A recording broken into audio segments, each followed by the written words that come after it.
couldn't they find a well-informed Muslim? This kid doesn't even have the basics covered. I mean, if you are Muslims writing those comments, you're not very nice Muslims. Let's be real.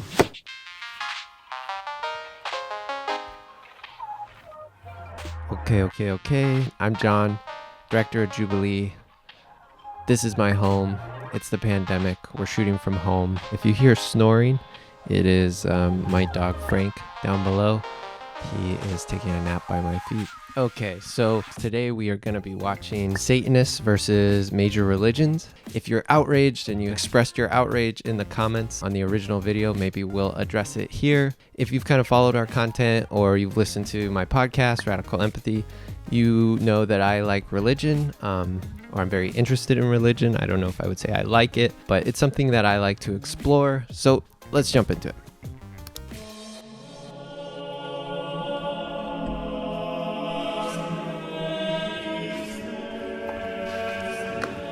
I am a Presbyterian pastor. I'm a Hindu. I'm Muslim. Hi, I'm Lois. I'm a Satanist.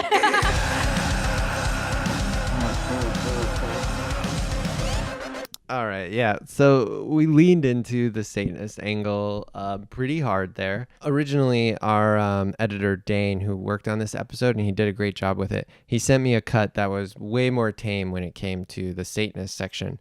And I was like, no, dude, we got to like turn it up full blast, because when I was a Christian, I was very frightened about this idea of Satanists, because I thought, like, why the heck are there people out there who would form a religion around Satanism?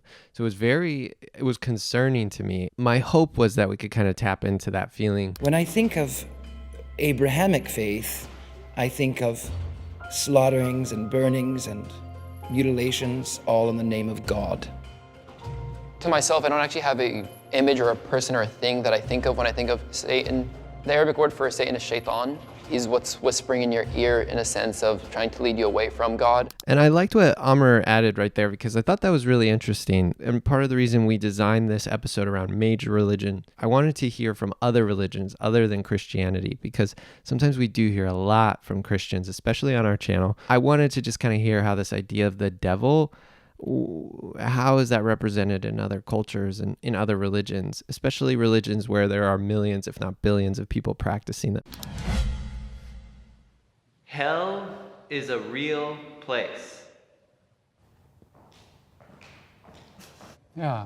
One of the signs that there is something greater than us out there is that we see something beautiful that we want someone to express our thanksgiving to and our worship towards. And in the same way, on the opposite end of the spectrum, when there are terrible deeds or acts that are committed by humans towards one another, that there also needs to be a place of justice. And so I believe that there is a heaven and that there is a hell, and that the gift of grace that God offers us is so generous that for those who reject it, that there has to be a place of judgment. So, yeah.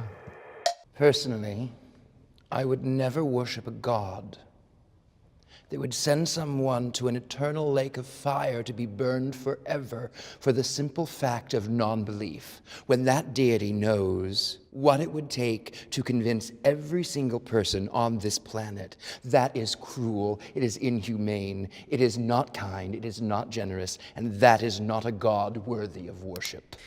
Mic drop. Whoa. So Richard Lale comes in very hot. I don't know, this might not have been the first prompt that we asked, but this felt like the best place to start, because this is where the conflict really, really comes out. Richard Lale, I love Richard Lale. First of all, he is not, if he's playing a character, he plays this character all the time. This is exactly what he sounds like when we spoke on the phone. He goes by Richard Lale, not Richard. Make sure you get it right. He has thought about this and is very clearly articulating his stance. What kind of God would be a God that allows a hell to exist and for people to burn in it eternally? This is an important question. This is an important thing to think about. So I appreciated that he just went there. But let's see what Sean says. The invitation that God gives to the people that he made is so generous and came at such a high price to him. A high price, he gave up a weekend. He gave up a weekend. Right. He was God before. Yeah. He was God during, and he's God now. He gave up a weekend. If I knew right now that I could go off and die and then not die, where's the gift in that, number one? I'm able to look at the grace that has been extended to me, and I receive it. I want to make sure I can get a Yes. full set. This was a really dramatic moment, and if you think it feels tense in the video, being there in person, it was more intense. To be fair, Richard Lale was very eager to make his point. Sean, being somebody who he had casted just, I think, 24 hours before, he wasn't as prepared for it as I think I could have let him know. So Sean, if you're watching this, I'm sorry, man. We were all outside our comfort zones by this point, and his eagerness needed to be kind of like reeled in a bit, so that's why I kind of interrupted him. The way that I would commonly think of it is that if I gave up the life of my own son in exchange for your life, that it is okay then for me to make the invitation that God makes towards us. Is that moral? Is it moral? Is it moral? On a corporeal level? Jesus took on the penalty that I deserved for the sins that I committed. Is it fair? I'm able as a Christian to say, no, it's not fair, because I deserve the punishment that he took on himself.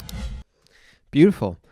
Sean defended his faith. Considering how intensely Richard Lale went for him, you got to at least respect him for standing his ground, even though I tend to lean probably more in favor of what Richard Lale is arguing. I think it was really admirable that Sean, found his footing and then kind of dug his heels in and was like, no, this is what I believe. And that was just a really powerful way to start. I believe there is a higher purpose in life. I don't know what my purpose is, and I don't think there's like a higher purpose that fits for everybody. But to me, the idea that there's some bigger purpose has always been very comforting to me. Otherwise, kind of what's the point of all of this? The phrase higher purposes, it's a loaded phrase. I struggle with higher purpose because it's like God said, I chose you. yeah, I choose you, and you are going to do this thing, and you're going to continue doing this thing for the rest of your life. And I really struggle with that. In order for us to bind together as a culture and learn to kind of work together and help cause one another to flourish, we have to agree on some kind of higher purpose or a common set of principles. I disagree. I don't really see a need for having a prescriptive purpose. It is my belief that one should take care of oneself. Yeah. Because nobody else will. Yeah. People who do take care of themselves, they understand that it is balance, and they're not going to go out and cause anarchy and mayhem in the streets. Wow. Great stuff. Great stuff. I loved this conversation so much. There's a lot going on there, and there's a lot to kind of break down. You have Lois saying, we don't need to prescribe a purpose. We don't need a purpose handed to us by churches or by religions. And Richard kind of backs her up, and he's like, yeah, people should take care of themselves. They should do what they want to do. And Sean is kind of, pushing back against that and saying, wait, if we don't all agree on the same morals, what fabric is like tying society together? This is an amazing question, and this is an important question. What is the balance between like all of us agreeing on the same values that we find are really important and really critical to, the dignity of the human experience and human life, and then allowing each other to have their own values and their own, and this is something that comes up like today in modern politics, abortion, gay marriage, honestly, perceptions of race a little bit. At what point do we all need to let each other agree and have their own values around these topics? Or what values need to be mandated to make sure that there's justice? These are huge questions, and these guys just like barely touched at it. But these are things that I think about all the time, and I would hope that you would think about. It's like, yeah, how do you find that balance? I was going to school with the intention to become an ordained minister in the Pentecostal church. One of the things there is you read the Bible a lot every day, all day. And after doing that for like several hours a day and reading the Bible through back to back several times and discussing it, I wasn't sold at all. I guess I style myself more as a skeptic and a humanist than anything, and Satanism just happens to fit really nicely in that category for me. And this is actually also kind of like my outing video. Like, my family doesn't know I'm a member of TST. They don't know I'm a Satanist. Jason's just awesome. I love that he shared his story with us. If you went into this thinking that Satanists were like punk rockers who like only wear black, I think it's important to see someone like Jason who's a little bit more like, he looks like a normal guy. He's like the type of guy I would just hang out with. I believe in good and evil. These guys seem to have a problem with my prompts. Richard, Lael, Lois, we should talk about what prompts you wish I had asked instead. But I do tell people before we film these videos to be really reactive. I want to hear what they're thinking. I want them to be honest. I want them to share what's on their minds. So in the comments, when people say they're being super disrespectful, I get where you're coming from, but that we are encouraging people to go out on a limb and to let it all hang out. That's what we want. That's what's interesting. That's why we're here to watch. So I don't know. Let's come up with better criticisms than they're so disrespectful, because I see it over and over in the comments, and it's like, we're here for the conflict. So anyway. Very theatrical, though. I haven't, as part of my own belief system for sure, a conviction that all of our hearts can at sometimes lead us to do acts of evil, and so I see it in the world around me on both sides. Yeah, I think the phrasing is something that's it's a little bit catchy. It's the staccato. Yeah, it just I mean, I believe in right and wrong, and I think some things, for me, a lot of things lie in the gray area, but there are some things that I consider right and wrong, but I wouldn't say it's the same as good and evil, right? That was beautifully said. That was. Thank you. But yeah, no, I agree with that. But I also believe that what is right and wrong has changed throughout history. And it's something where I don't know if everyday actions that I do right now are going to be considered evil later on. Like, is driving a car going to be considered wrong? You know, Lois makes a good point. In this time of global warming, are things that we do now going to be considered, evil in the future, or just really wrong-headed? That's a fair point. But then I also see where Sean's coming from. There are things that undeniably have happened I feel very compelled to call evil. There are people who I won't name who, have a lot of power in the world today who I would consider evil, but I am hesitant to use the word evil because for the reasons that are being mentioned here. Some of the core beliefs of Hinduism is to believe in dharma, making sure that you have enough for yourself and also enough for other people. But Satan in Hinduism is like an assistant to God. He's someone who can cause disruption, but that is more for the benefit of human beings by and large. Yeah, I wanted to follow up with Ragini because we didn't dig into this enough on set. But she said that there is like an equivalent of Satan in Hinduism, but it's not the way we think of the devil, I guess, like in Christianity or even, in more like Abrahamic religions. So she was talking about Yamraj. Oh, the Lord of Death and the Underworld. Yamraj is the personification of death to us. The fearful deity visits you to escort you out of the world to the path to the afterlife, where your fate for the rest of eternity would be decided. Very interesting. Considering how many people are Hindu on this planet, I know so little about it. Yeah, we should just know a little bit more about him, because sometimes I feel like our world, at least in the United States, we see things like through kind of a narrow, very specific, redundant lens of spirituality, which is usually Christianity. But that's just my opinion. I believe Satan is evil. Well, the fact that there is a Satan who is real, and the fact that he is evil is, it's an important, pretty central belief that we hold in the Christian faith, and that there is a good and loving God and a Satan who is evil. So let's go back to Genesis, okay? God wanted to keep humans from eating the fruit of knowledge, correct?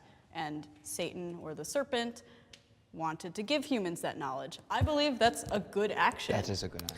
This is really interesting. So we're digging into the Bible. We're going back to basically like the Garden of Eden. What is knowledge? Knowledge is a good thing. And if the serpent was the person who was encouraging them, why is he getting kind of a bad rap for this? And why does God want them to kind of stay in the dark? I think those are fair questions. And it's kind of a fun reinterpretation of the story. Something to think about.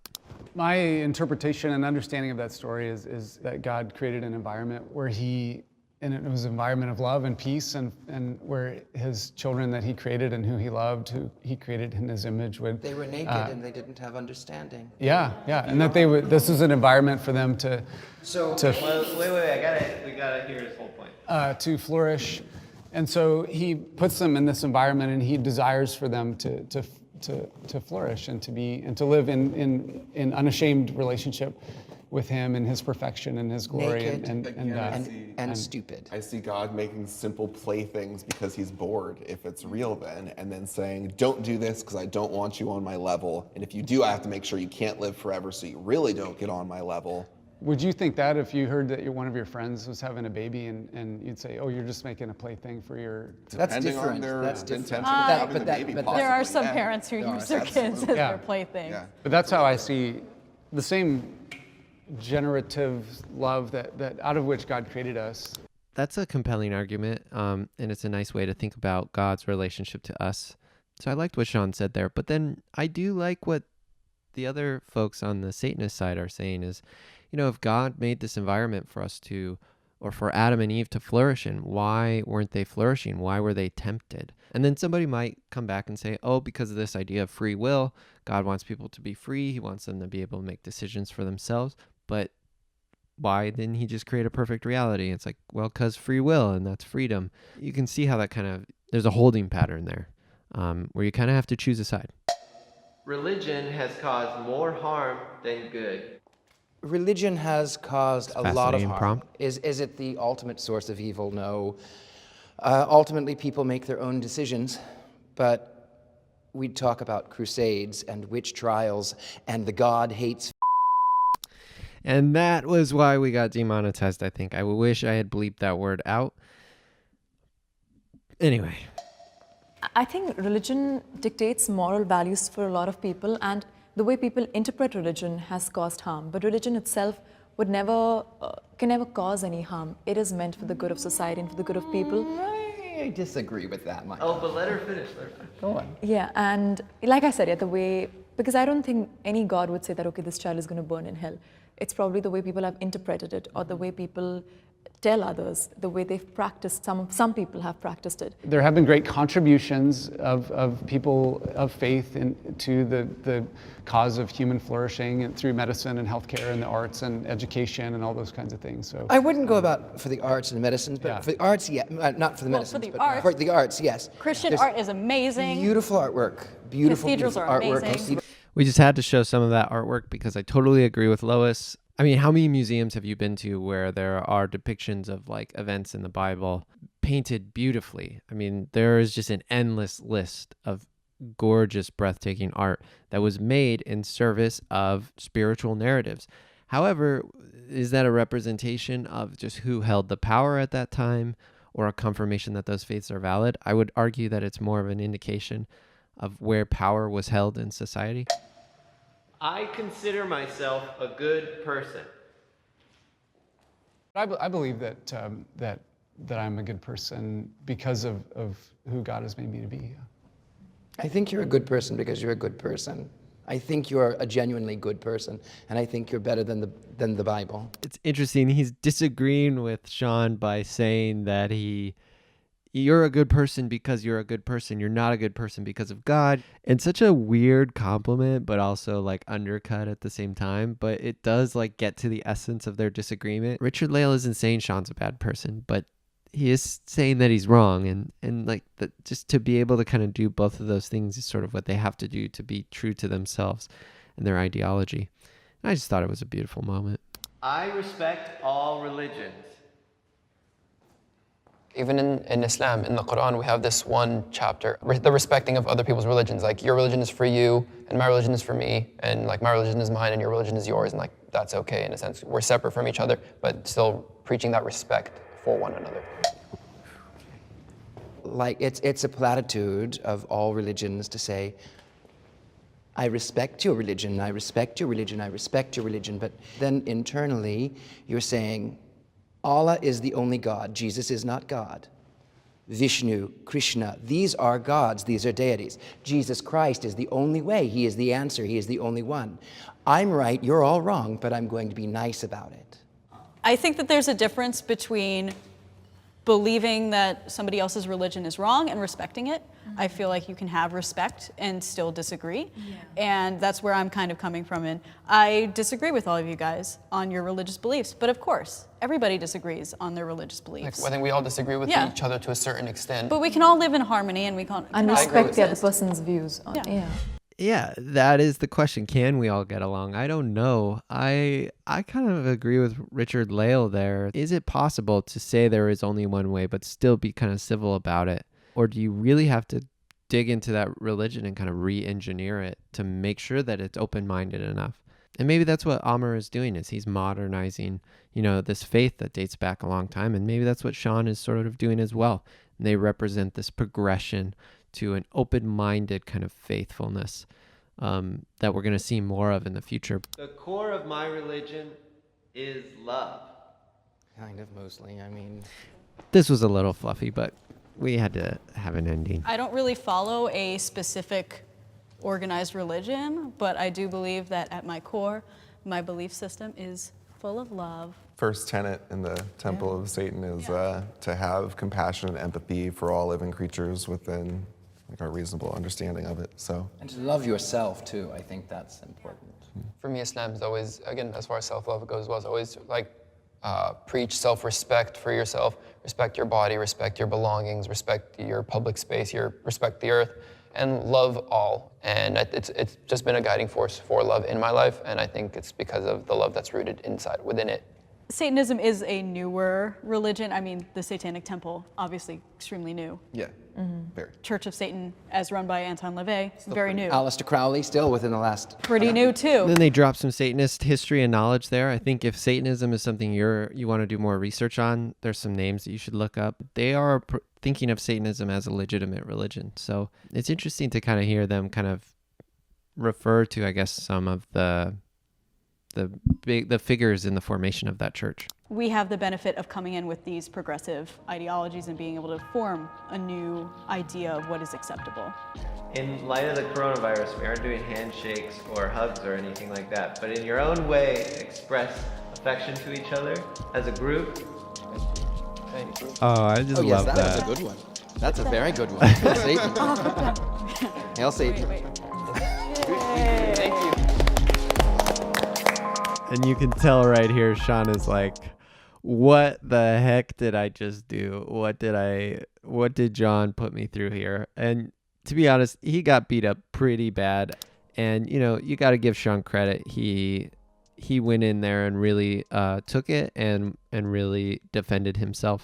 But that does it for the video. I kind of want to look at comments a little bit. All the religious people looked humble. Christians was beautiful, meek. Hindu was graciously peaceful. Islam guy, kind of cute and respectfully good-natured. And Count Dracula reminds me of Johnny Depp. I guess I won't respond to that. Can Sean and the Satanists see eye to eye? Yes, that's true. They sort of stole the spotlight of the episode. This happens in Middle Ground a lot, though. We bring all these ingredients together that are going to cause a chemical reaction, and you throw them into a bottle and you shake it up and you just record what happens. And that's what we do with Middle Ground. It's an experiment, or an experimental dialogue, if you will. Ragini is so well-spoken and certain. I love how she doesn't push and shove to be the first to speak. She waits her turn and makes sure every word is impactful and worth listening to. I agree. I love Ragini. I think she's just the easiest person to get along with. I do want to push back against this trend in the comments of kind of not liking people who are out there and saying their opinions and jumping in the arena, because that's why we're here for Middle Ground. We want people who have strong opinions. If we get a bunch of people who are all very mindful of each other, we're not, I think, going to move the needle on figuring out why we, struggle to see eye to eye, or where those differences between us are, to kind of figure out how to chart paths around them. I just would encourage, viewers of Middle Ground to be really more open-minded to strong personalities, because they give us the content that we want. Couldn't they find a well-informed Muslim? This kid doesn't even have the basics covered. I mean, if you are Muslims writing those comments, you're not very nice Muslims. Let's be real. Amr went out and said what he believed and bravely volunteered to be in this video. I think that's admirable. Is no one going to talk about how hot Amr is? Yes, Amr is very attractive. I agree with that. And so I'm going to talk about it because I want to send Amr some love. I think he got a lot of hate in this comment section. Love the idea of the video. However, I don't feel like the major religions were represented in a proper way. Wish you can repeat this video with people with more education about the subject and about their religion. The Satanists were vocal and firm while the others were struggling to get their point across. I would argue that the folks on the side of major religion in this video, they are an accurate representation of religious people in your daily life. We all kind of police each other's religion, and we, even when you share the same faith as somebody, you kind of police what they say if it doesn't feel right to you. At a certain point, you know, the humanity, the organic qualities of humans, every human is different. Every human brain thinks differently. If that is true and we accept that about ourselves, then we have to understand that that will affect how religion is manifested in our experiences, in our lives, and in our opinions. And these people represent their religions accurately because they are being themselves. I just think everybody should be like a little bit more reluctant to cast a judgment when it comes to religion. And I think that's part of the problem, and hopefully something that you can take away from this video. I mean, the lesson that I learned making this video was that I liked all of my cast members, and Richard Lale is really good at shaking things up. Sean is super brave for jumping in and being in a video that he hardly knows anything about. Ragini is a wonderful, decent person. Amr is a curious, courageous young man. Lois is a very thoughtful, kind, and generous spirit. And Jason is a very authentic and loving human who really wants to choose the right faith that fits his ideals. And I respect all those people and where they're coming from. And I think that's just always my goal with these videos, is to, yes, make you feel things, make you feel upset, make you feel happy, make you feel curious or offended, but then to kind of circle back to the humanity that all of these characters share. Thank you guys so much for rewatching this video with me. In the comments below, let me know if any of this was helpful or gave you any kind of new insight. I think there are some really important questions, probably some of the biggest questions humans could ask that are in this video, and they're worth thinking about and having conversations about. So we will definitely explore religion more in the future. I think that pretty much does it for today. We'll be back with another reaction someday soon, and bye.